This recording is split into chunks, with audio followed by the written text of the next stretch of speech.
ജയിക്കുന്നവർക്ക് ഒരു ന്യായം, തോൽക്കുന്നവർക്കുമുണ്ട് ജയത്തെക്കുറിച്ച് മറുന്യായം. പാലക്കാട്ട് UDF ജയം SDPIയും ജമാഅത്തെ ഇസ്ലാമിയും കൂടി സമ്മാനിച്ചതാണെന്നാണ് CPMന്റെ വിമർശനം.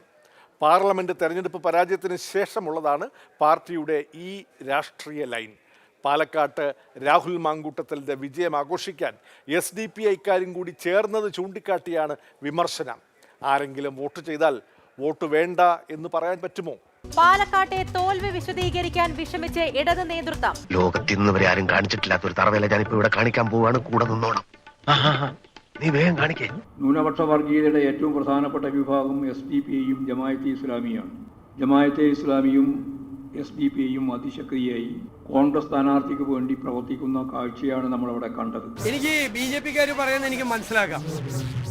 ഈ BJPക്ക് വോട്ട് പറഞ്ഞതിന് CPMന് എന്തിനാണ് ഇത്ര സങ്കടം? ഞാൻ അലമ്പൂടാ എന്റെ അവസാനത്തെ ആഗ്രഹം ഇത്. SDPIയുടെയും ജമാഅത്തെയുടെയും സഹായം എല്ലാ വഴിവിട്ട മാർഗങ്ങളും ഉപയോഗപ്പെടുത്തി UDF നേടിയെടുത്തു. അന്ന് SDPIക്കാരുടെയും ജമാഅത്തെ ഇസ്ലാമിയുടെ വോട്ടാണോ അന്ന് ഈ ശ്രീധരന് കിട്ടിയത്? ഇത് BJPയുടെ വോട്ടിനേക്കാൾ കൂടുതൽ വോട്ടന്ന് ഈ ശ്രീധരൻ പിടിച്ചു.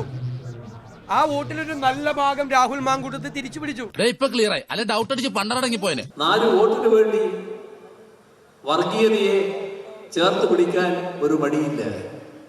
അതല്ലേ കാണുന്നത്? ജമാഅത്തെ ഇസ്ലാമിയോട് വലിയ വിരോധം ഞാൻ നിങ്ങൾക്ക് എല്ലാവർക്കും അയച്ചു തരാം. ദേശാഭിമാനിയുടെ എഡിറ്റോറിയൽ ഉണ്ട്.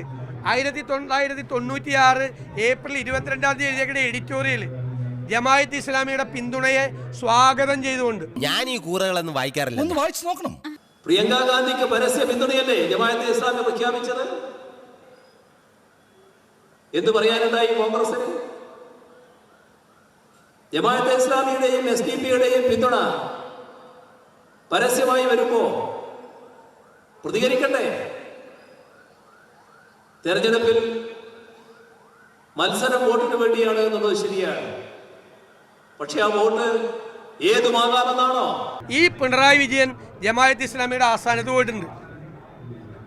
എന്നിട്ടിപ്പോ ജമാഅത്തെ ഇസ്ലാമി വർഗീയവാദികളാണെന്ന് CPM പറയാണ് BJPയുടെ കൂടെ നിന്നുകൊണ്ട്. ഇതൊക്കെ പൊളിഞ്ഞു പോയതാണ് പാലക്കാട്. സംഭവം പൊളിഞ്ഞായിരുന്നു. നീ വെച്ചേരെ. എന്തോന്ന് പൊളിഞ്ഞു നീ വെച്ചേ.